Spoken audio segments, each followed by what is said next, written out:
تو اگر ہم کو کبھی کوئی چوٹ لگ جائے پھر ہم کیا کرتے ہیں؟ چلیے یہی بتائیے. آپ میں سے تو نہیں کبھی کسی کو چوٹ لگی؟ اتنے سارے لوگ کہہ رہے ہیں لگی ہے. کس چیز سے لگی ہے؟ کہاں لگی ہے؟ یعنی ادھر کی بات کر رہی ہیں، باہر کی نہیں، یہاں کی. اللہ کے راستے میں چوٹ. انہوں نے بتایا کہ یہ کام کر رہی تھی تو ان کے سر پہ بیگ گرا اور سر پہ 5 ٹانکے لگے اور یہ کافی سیریس قسم کی چوٹ تھی. تو پھر یہ گھر بھی نہیں گئی. تو کیا سوچ کیا آ رہی تھی؟ ریسنٹ مثال دیجیے، جیسے کل اور آج میں سے کوئی چیز ہوئی ہو، کسی کو چوٹ لگی ہو، کوئی ایسی اداسی کی بات. کس چیز کی؟ فیملی کی. ہوم سک ہو گئی آپ. ایک بات میں آپ کو بتاؤں کہ یہ ایسا کیوں ہوتا ہے. یہ صرف آپ کے ساتھ نہیں ہوتا. ہم صبح اٹھتے ہیں نا تو عجیب سی ایک اداسی سی اور ایک عجیب سی چیز آنے لگتی ہے جس کی کوئی وجہ بھی نہیں ہوتی، نامعلوم سی وجہ ہوتی ہے. ہوتا ہے آپ کے ساتھ؟ اس کی کیا ریزن ہوتی ہے؟ کوئی بتائے گا؟ مثلا میرے جیسا مصروف بندہ سوچ نہیں سکتا فارغ ہونے کا، لیکن اس کے باوجود میرے دل کی کیفیت بھی یہ ہوتی ہے.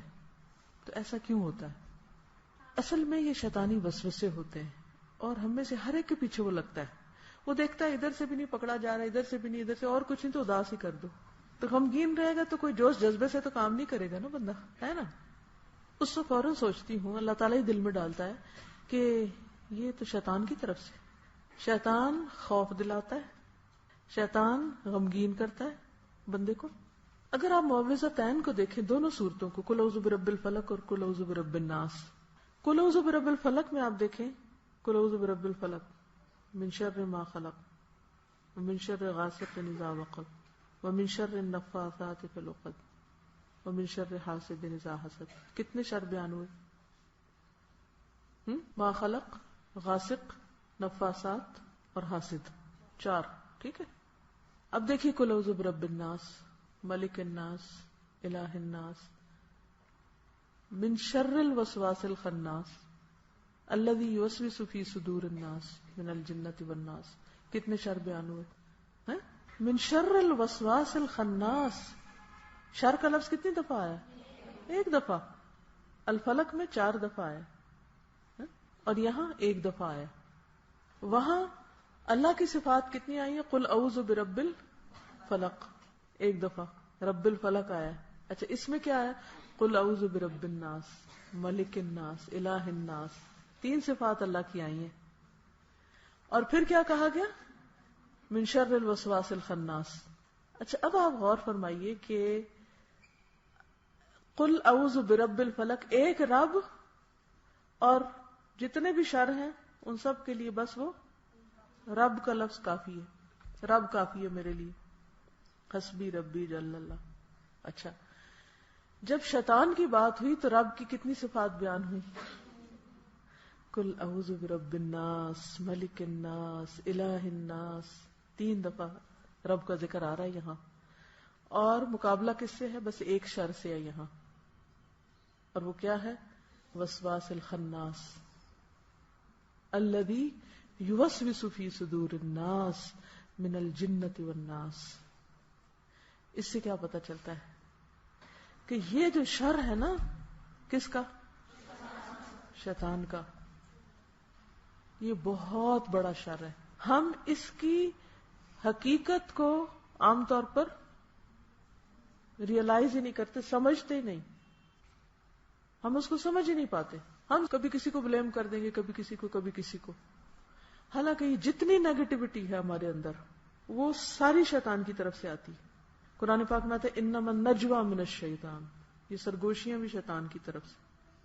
انسان کے اندر وہ پریشانی ڈالتا ہے تو انسان خسر بسر شروع کر دیتا ہے. اس کے کانوں میں بات، اس کے کانوں میں بات، اس سے غیبت، اس سے چغلی، اس کے پیچھے بات، اس کے.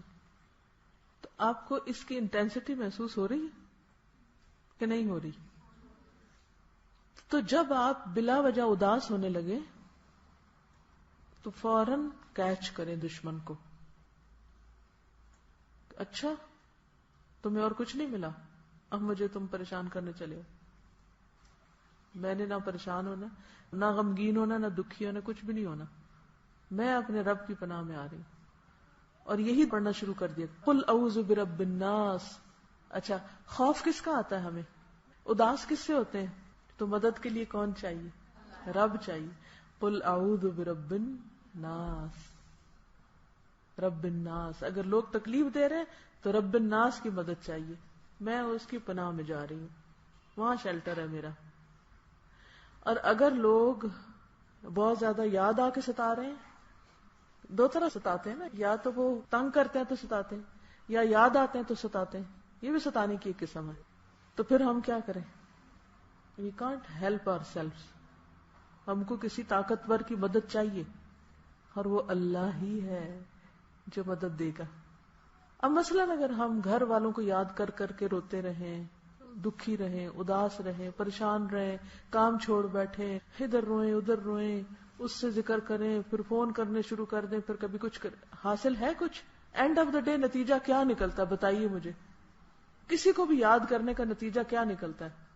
اس غریب کو تو خبر بھی نہیں ہوگی, کچھ بھی نہیں حاصل ہوتا. بالکل. اب ہماری اس یاد کا نہ اس کو کوئی فائدہ نہ ہمیں کوئی فائدہ. فائدہ کس کو ہوا یہ بتائیے؟ شیطان کو فائدہ ہوا. اس نے ہٹانا تھا, ہمیں ڈسٹریکٹ کرنا تھا, وہ کر گیا, وہ کر کے چلا گیا, اور ہم اس کے پھندے میں آ گئے. اور کیا ہوتا ہے؟ اصل تو اس کا کام یہ ہے کہ جس مقصد کے لیے آئے ہیں ہم وہ نہ پورا کریں, اس میں ہم ناکام ہو جائیں. اگر کام کرنے آئے تو کام نہ کریں, اور اگر ہم پڑھنے آئے تو پڑھے نہیں, اور جیسے آئے ویسے کورے کے کورے چلے جائیں. بعض اوقات ہم ناشکری بھی کر بیٹھتے ہیں کہ مجھے کہاں لا بٹھایا, میرا تو دل ہی نہیں لگتا یہاں. حالانکہ کل بھی ہم نے نعمتیں گنی تھی کہ اللہ نے کتنی نعمتیں ہمیں یہاں دے رکھی ہیں, کہ اگر ہماری اللہ دل کے آنکھیں کھول دے نا, کبھی کہتے ہیں نا دل کی آنکھیں اندھی ہوتی ہیں, وہ کھل جائے تو ہمیں ہر طرف نعمتیں بچھی ہوئی نظر آئیں, ہم شکر گزار ہو جائیں, تو ایسی پریشانی بالکل ختم ہو جائے. تو اب آپ دیکھیے کہ جب آپ یہ دونوں صورتیں پڑھیں نا صبح شام 3 دفعہ, تو ذرا سا سوچ کے پڑھا کریں. قل اعوذ برب الفلق من شر ما خلق ومن شر غاسق اذا وقب ومن شر النفاثات في العقد. ابھی جو غاسق ہے ہمارے بس میں ہے؟ غاسق ہے کیا؟ پہلے تو یہ مجھے بتائیں. اندھیرا بس میں ہے ہمارے؟ کیا ہم اندھیرا نہ آنے دیں؟ نہیں نا, ہمارے بس میں نہیں. اب اندھیرا آتا ہے دل بھی گھبراتا ہے, اندھیرا آتا ہے ڈر بھی لگتا ہے, اندھیرا آتا ہے اداسی بھی آتی ہے, اندھیرا آتا ہے اور بھی سانپ چور بچھو کئی خرابیاں. اداسی کا اٹیک زیادہ کب پڑتا ہے؟ اندھیرے میں ہی پڑتا ہے, اکیلے میں. تو دن بھر تو ہم ادھر ادھر مصروف رہتے ہیں. اس وقت ہمیں خوف بھی آتا ہے, ہمیں غم بھی آنے لگتا ہے, ہم پریشان بھی ہونے لگتے ہیں, یادیں بھی بہت ستانے لگتی ہیں. تو اس وقت کہا کریں من شر غاسق اذا وقب. اچھا, ومن شر النفاثات فی العقد, یہ ہمارے کنٹرول میں ہے نفاثات. کون ہوتے نفاثات؟ جادوگرنیاں یا جادوگر یا جو بھی جادو کے کام کرتے ہیں. ہے ہمارے بس میں کہ ہم ان کو پکڑ لیں جا کے کہ تم نہیں کرنا میرے خلاف کچھ؟ تو اس کے لیے پھر ہم کس کی مدد لیتے ہیں؟ اللہ کی. اچھا, حاسد, کیا ہم حاسدوں کو پکڑ سکتے ہیں؟ ہمیں تو یہ بھی نہیں پتا کون کون کر رہا ہے, کون کون ہمارے پیچھے لگا ہوا ہے, ہمیں تو یہ بھی نہیں خبر. اچھا, کبھی پتا چل بھی جاتا ہے, کیا کر سکتے ہیں ہم؟ کچھ کر سکتے؟ کوئی ہمارے خلاف ذرا سی بات کر جاتا ہے نا, پھر ہمارا حال کیا ہوتا ہے؟ وہ حاسد تو کہہ کے چلا گیا, ہمارا کیا حال ہوا؟ ہم اسی میں اس نے کہا کیوں, اس کا تانا بانا بنتے رہتے, ادھیڑتے رہتے, بنتے رہتے, ادھیڑتے رہتے, پھر کسی اور سے ڈسکس کرتے, پھر اس سے کرتے, پھر اس سے. حاصل کیا ہوا؟ نتیجہ کیا نکلا؟ کچھ بھی نہیں. وہ اندر ہی گھیرا کر لیتے ہیں. اپنا ریموٹ دوسرے کے ہاتھ میں نہیں دینا کہ وہ ہمیں پپٹ بنا لیں, جدھر وہ ہمیں رلا دیں کبھی, اور کبھی ہنسا دیں, اور کبھی ہم نہیں, ہم اپنی عقل سے سوچ کے کریں جو بھی کریں. تو بس یہ ہے کہ بہت سے شر خرابیاں ہمارے ہاتھ میں ہے ہی نہیں, ہم ان کا مقابلہ بھی نہیں کر سکتے, ہم ان کو پکڑ ہی نہیں سکتے, ہم ان کو پوچھ ہی نہیں سکتے, ہم ان کو سزا بھی نہیں دے سکتے جو قوتیں ہمارے خلاف کام کر رہی ہیں. تو پھر ہم سوچ سوچ کے نہال کیوں ہوں؟ ہم کیوں نہ اپنا کام کریں جو کرنا ہے ہم کو, ساری توجہ اس پہ لگائیں.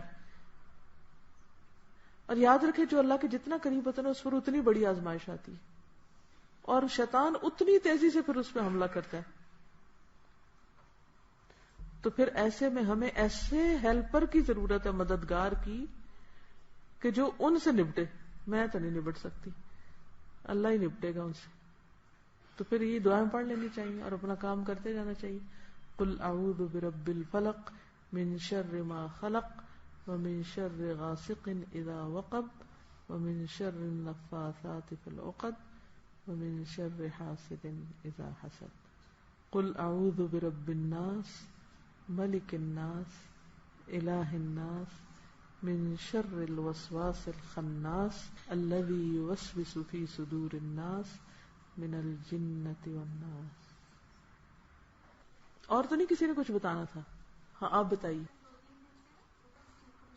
جب کبھی ایسی کیفیت ہو نا، کمپینین شپ چینج کریں، جگہ چینج کریں، کام چینج کریں، اور اپنی روٹین چینج کریں، اپنی ڈائٹ چینج کریں، یعنی کئی چینجز آپ لا سکتے ہیں، مختلف چیزوں میں چینجز لائیں تو آپ کی کیفیت انشاءاللہ ٹھیک ہو جائے گی. آج اتنا ہی کافی. سبحانک اللہم و بحمدک نشہد ان لا الہ الا انت نستغفرک و نتوب الیک. السلام علیکم و رحمۃ اللہ وبرکاتہ.